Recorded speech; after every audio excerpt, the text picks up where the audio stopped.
In this video, I will demonstrate submitting a Notice of Departure form. The Notice of Departure form can be found on the HR Intranet webpage, going under Forms and Processes, and then under the Forms for Supervisors column, and Notice of Departure form. For demonstration purposes, I'm just going to enter some generic fake employee information, but this way you can still see all the information that is required when submitting a Notice of Departure form.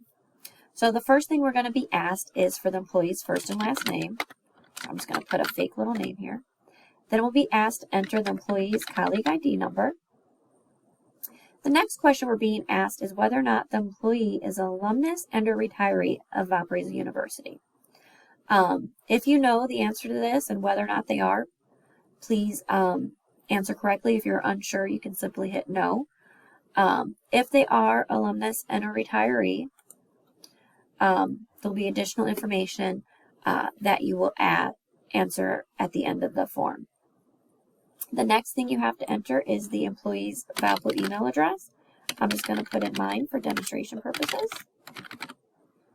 And then you'll enter the email of the person submitting this form. Again, I'm just going to put in mine for demonstration purposes. Typically, these would not match.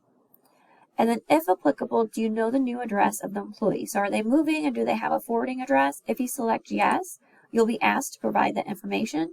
If no, or if this is not applicable, you can simply answer accordingly and you'll not be asked to provide a forwarding address. The next information you need to provide is the end of employment information. So what department did this employee work for? What is their last day physically worked on campus? So we're going to say this last day is going to be the 7th, and their end of employment is going to be the same day.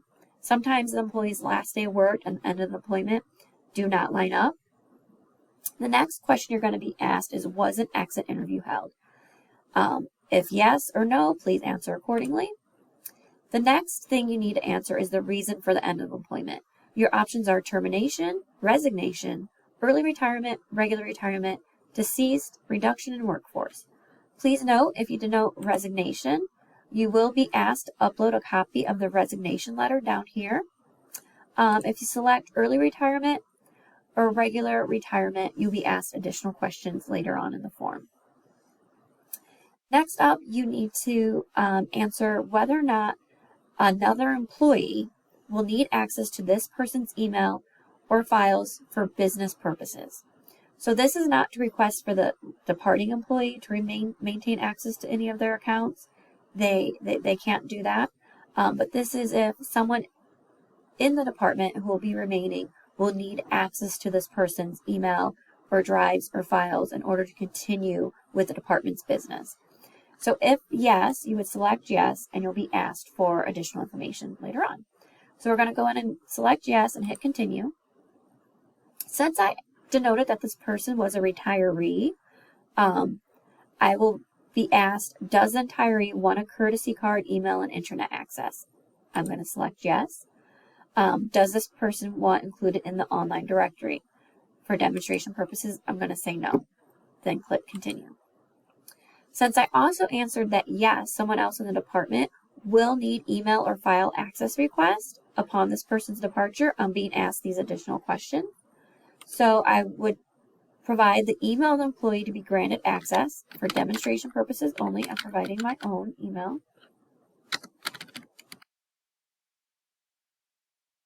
And the email of department security decision maker.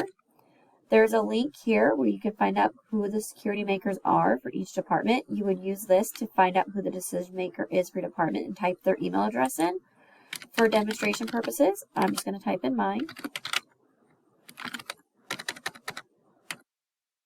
And then you would denote the specifics of what they need.